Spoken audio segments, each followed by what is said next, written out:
My parents expected me to be independent the minute I turned 18. So they gave me $5,000 they had saved up for my education, and they started charging me rent. They wanted $500 a month for rent. I was lucky enough to have a partial scholarship, and I found a job in the city my university was in, so I moved there before the school year began. With my parents' money, my scholarship, and my wages, I was able to scrape by. I rarely, if ever, spoke with my parents. I was kind of busy. I guess they decided that they didn't want that kind of relationship with my younger siblings because they weren't presented with the same option. They didn't make my sister and brother pay rent, and they helped them with loans for their education. I got a job and have been paying my own way since I was 18. Brother still lives at home rent-free. He's 26. I'm 34 now with a decent job and a great girlfriend that I'll marry this summer. I sent my parents and siblings an invitation. They called to ask me why they weren't involved in the wedding planning and stuff. I responded that they hadn't been a part of my life in 16 years and that I was being nice by inviting them. They said they acknowledged that they made mistakes when I was young, but that was in the past and I should get over it. Against my fiance's advice, I sent them an itemized bill for everything I paid for myself that they freely gave my brother and sister. I said if they wanted to be a part of my life, they had to ante up. They said that they couldn't afford that because they were still in debt from helping my siblings out.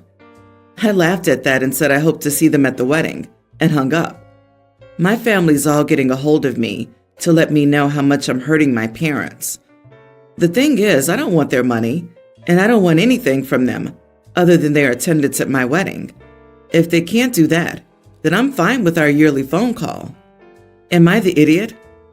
They said they can't afford it because they're still in debt from helping my siblings out. I'm sorry, what? Then why did they do it in the first place? Not the idiot, OP. Perhaps siblings can pay back now. The crux of the matter is the unfairness of treatment between OP and his siblings. It's not really the money. Presenting the bill was really giving the parents a big old serving of humble pie. Clearly, OP doesn't really expect or hope that his parents would make financial amends. Congratulations on your upcoming wedding, OP. I wouldn't have invited them at all. These people that kick out their kids at 18 are unbelievable. I wonder if this situation is common with the firstborn. My stepmother and dad dropped me off for my first day at college and informed me that they had bought a new house and had no space for me. I was 18, but my brother, now in his 30s, never moved out. They did not get an invite to my wedding, and my dad still complains to my grandmother that I don't call or talk to them. It's a typical triangulation by parents who have favorite child or children and treat them very differently than you, very much to your face, unapologetically. Then they show entitlement by asking you why on earth they haven't been a part of your wedding planning, and then they shrug it off and tell you to get over it because it's in the past. If they continue this way, they themselves may remain in the past. It hurts me so much to read such stories again and again. I, female 23, still live with my parents. I pay them a little bit for rent and help with chores around the house. My brother, 32, is married with 2 daughters. His wife has a habit of dropping them off with my parents so she can go run errands. My parents tolerate this because they love their grandchildren. Last week, my parents went away on vacation, and I had the house to myself. I went out the back door to the garage while my sister-in-law was dropping her kids off at the front door. We didn't see each other. We did see each other when I was getting groceries, and she was parking to do the same. The Publix is about 5 minutes from my house, but she tore out of the parking lot like a speed demon. Then the call started. My parents, my brother, my sister-in-law, everyone was calling me irresponsible for leaving the girls alone so I could go run errands. I asked each of them when I had agreed to watch the girls. Not one of them could say that I had. My brother apologized to me because he thought I had agreed. He's angry at his wife over this. She thinks I'm an idiot for not just watching them while my parents were out of town. To be honest, if she had asked, I would have watched them, but I don't feel bad about not doing something I didn't sign up for. Not the idiot. You said it yourself. You didn't sign up to do this. Nobody asked you to, and therefore it was not your responsibility. It's not even clear from the story that you knew the kids were in the house. Family can be an important extension of childcare, and there's nothing wrong with that, but you do have to consent to it. That's exactly what I was thinking. Sister-in-law drops the kids off at the front door without a notice. OP exits the house through the back door. I read it as OP didn't see them. The parents were out. The sister-in-law didn't even check to see if anyone was in the house. Who was to say that OP wasn't out of the house as well? Sister-in-law has a dangerous habit, one she needs to stop ASAP. Even if sister-in-law saw OP's car there, she couldn't assume that meant OP was home. What if a friend had come and picked OP up to go out somewhere? Sister-in-law could have abandoned the kids with absolutely nobody there to care for them, and she wouldn't have known till she was done taking her sweet time shopping and got back to, hopefully, 2 kids still alive and in good condition. Yeah, LOL. What kind of parent just kicks their kids and needed supervision out the car, anywhere, without checking if said supervisor's actually there? This is 100% on your sister-in-law. She's lucky the kids weren't hurt and that no one called the cops. She sounds like she feels entitled to your time. Glad your bros got your back. I have a young grammar school-age son, Jake, and we're currently staying with my brother, his wife, and their daughter, Abby, nearly adult. Abby recently went through something really hard and traumatic. I feel for her with all my heart, and am doing all I can to be there for her. During this time, Abby became really close to Jake. It was sweet enough at first, and even though Jake wasn't one to sit in one place for long, he didn't say anything and allowed his cousin to cuddle and spend time with him. He does a lot for her and will wake her up when she takes naps for too long. We'll go out to the park with her to make sure she doesn't stay at home too long, etc. My sister-in-law was extremely appreciative of this, and Abby seems to be happier when he's around. Of course, Abby's in therapy, so I didn't think she depended on my son to get her through the day. But a couple of weeks ago, Jake's paternal grandparents wanted to take him to Disneyland for a couple of days, and he was so excited. He kept telling everyone how much fun he would have and more. Abby didn't say much whenever he'd mentioned Disneyland, but my sister-in-law asked me if he was actually going, multiple times. I said yes. Why would I stop my son from going to Disneyland? She asked if his grandparents could take him on the trip another time, but I told her that wouldn't be possible. She was upset, but stopped. The other day, his grandparents came to pick him up, and he was sitting with Abby getting ready to go, when she suddenly broke down crying. Jake got scared and started crying as well, so I separated them. They calmed down, and Jake left for Disneyland some time later. My sister-in-law was furious. She approached me and said, "So you really let him go?" I said yes. Again, why wouldn't I? She was all like, "You saw how my daughter reacted to him leaving, and you're still confused?" Apparently, Abby really didn't want him to go, and she cried because he was leaving. I told her that was highly unfair for her to say. My sister-in-law said that I was being unfair and that Disneyland was not more important than her daughter's well-being. I never said this, but I told her that my son isn't her emotional support dog. And while I'm very sorry about Abby, it isn't fair to put my young son's life on pause. He's little. It's unfair for her to force my son to give up things for the comfort of his cousin. Sister-in-law called me heartless and said she wants me gone from the house before Jake returns because she isn't putting Abby through this again. My brother intervened and told her that she was acting irrationally, but she told him to shut up. It's been really tense, and while I did attempt to apologize, sister-in-law told me that the only apology she'd accept is one from Jake. But I'm not going to make him apologize. So, am I the idiot? I really don't think so. But Abby is genuinely upset about Jake leaving. Edit. I was repeating my sister-in-law's word for word, but giving her the benefit of the doubt. I believe she meant that the only apology she'd accept is one in the form of Jake. I'm considering moving back home with my parents. I initially accepted my brother's offer to stay with them because my job is closer and other reasons, but Ultimately, I think we should leave. Not the idiot. Abby has serious attachment issues. And yes, please move out, OP. This is not normal and not okay to put a son in a position like that. Don't apologize. You did absolutely nothing wrong. You would be the idiot if you kept living there and subjecting your young son to being treated like a support animal. This definitely will have damaging effects on your son if you continue living there. You sound considerate and caring from the beginning to the end, but your own child must be a priority over another. On top of that, like you said, Jake is a young child and not an emotional support dog. Everything he's done for Abby is incredible, but also above and beyond, absolutely not within the realm of expectation for a boy his age. In general, I would try to distance him from Abby a little bit, because this seems like a very unhealthy attachment that could lead to some kind of trauma in turn for Jake.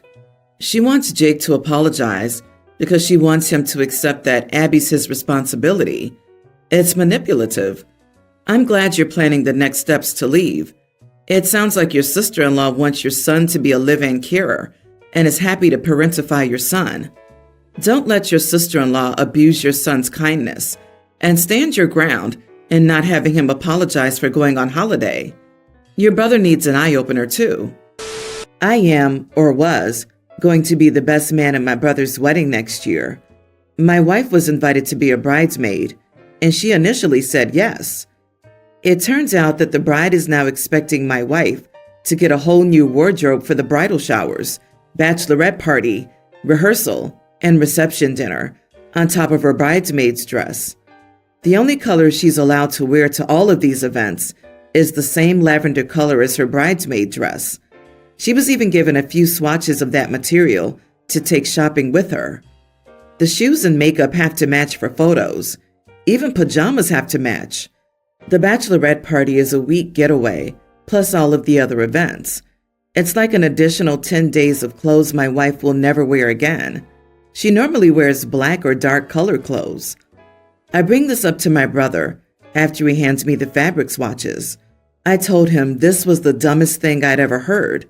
He said that's why they're giving me almost a year to get all the items together for the bachelorette and weddings. I'm thinking of my wife's reaction because she's already not great friends with the bride. I told my brother that my wife can attend the wedding as a guest, not a bridesmaid. My brother gets mad, saying I'm upsetting his fiance's aesthetic that she had planned. He asked for a few days of accommodation, and I said no. He tells me I'm no longer his best man for this, and I'm selfish for destroying his fiance's dream wedding over a few dresses. Edit. I did discuss this with my wife. I told her afterward, and she laughed, saying, "Hard pass." Not the idiot. It's so incredibly selfish when brides do crap like this. It's unfair to expect everyone to spend what'll ultimately be thousands to try and accommodate this type of request. Your brother's being delusional. Tell him that you'll catch the next one. This is nuts. Good thing you don't take their crap. I'm 100% grateful that my husband would deal with his own family BS on my behalf and not let them use my desire to people please to put me in a situation I won't like. He knows me and knows I would hate being some lady's prop at my own expense and telling his family I'm not taking part. OP is an amazing husband, but this wedding culture is out of hand. 10 days for a bachelorette? 10? So now I also expect to use my vacation days and vacation money for your pre-wedding event as well. They're asking you to devote your entire year to them, and it's so selfish. There's no room for personal vacations or getaways for the year this friend is getting married. Yep, this is insanity to me. Do you like the people at your wedding party? What's wrong with them looking like themselves in some non-wedding pictures? Overly curated photos are boring, especially for multiple events. It's all for the socials, Instagram ridiculous. Even if the bride was going to pay for all these lavender outfits and pajamas, I'd want to avoid this. People are not dolls. I run a TNR program for feral cats nonprofit. I catch all cats and get them the medical attention they need myself out of my own pocket. I love helping them. Many of the cats cannot be rehomed, so I fix and release them, get them their shots and hope for the best. I'm not a large-scale operation. Recently, I was called to an area overrun with orange cats. They were everywhere, and I mostly ended up handing it over to professionals. I did, however, manage to grab 3 adorable cats. 2 were terrified, skinny, and a little beaten up, but overall friendly. The 3rd one was a little gent. He was tubby, well-groomed, fish pattern collar, the works. I plan to find his parents and drop him off with a warning to keep him in due to a large number of traps being set. Then the little bastard sprayed the inside of my car to the freaking max, so apparently he wasn't fixed. I couldn't really tell, long hair, and assumed he was, so I left my covers off. Big mistake. I debated taking him home or taking him to get neutered with the rest. He was an indoor-outdoor cat, indicated by his collar tag, and with so many strays, I'm certain some were carrying his genetics.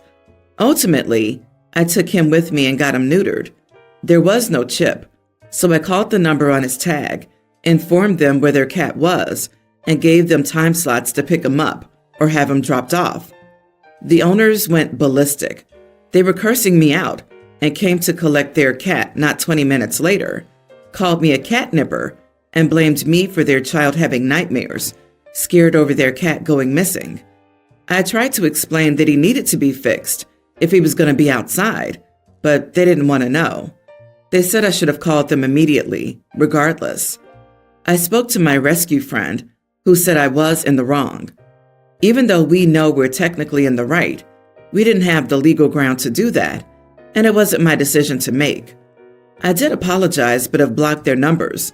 The mom is flaming me on Facebook and DMing people I know. I have a duty to care for stray cats. Knowing an unneutered male was roaming free and not doing anything about it was a concern for said stray cats. Things are still tense between my rescue buddy and me, and I don't completely disagree. I know I crossed the line, even if it was for the greater good. People are finding out and taking sides, so I'm not sure who to really believe was right here. So, am I the idiot? You are the idiot. You did catnip their cat and made a superbly arrogant decision to have him neutered without the owner's permission. You can judge them all you want for letting their cat outside, but the first thing to have done was to call the cat's people and ask, "Hey, I found your cat. Did you know he was outside?" That's the basic due diligence right there. How a vet decided to neuter the cat means you must have taken off the collar and obscured the owner's information, or they wouldn't have done it without their permission. So you just made yourself actionable legally. You don't know if they were planning to breed the cat, and he just happened to get out. I spoke to my vet. She's a TNR vet. She neuters and moves on. There was no address on the collar, so my vet said it was fine. I don't know if she tried to call the owners or not, though. I personally don't condone the breeding of cats when we have so many dying, literally, for homes. Not 3 weeks ago, I dropped off at least 30 kittens and a couple of pregnant mamas at a rescue. 10 may be adopted. The rest will be euthanized. It's horrible. I don't really care if they had plans to breed, truthfully. Well, then you shouldn't care if they sue you, I guess, since you feel you're completely in the right and justified, right? I understand that the cat overpopulation problem is horrible. I'm a cat owner myself. My problem is that you stole someone's pet. There is zero justification for that. And if the vet is that careless, they're leaving themselves open to being sued as well. You should have the burden of calling the owner before permanently altering their pet. I'm with OP, not the idiot. They're irresponsible pet owners and are endangering the community by having an unneutered male cat. It's unethical and should be illegal. We don't exist in a vacuum. They can't just do whatever the heck they want when it affects other cats and people. They should have kept him indoors or fix it. OP found the cat, ensured it had medical treatment, and returned it to the owners. They should be grateful.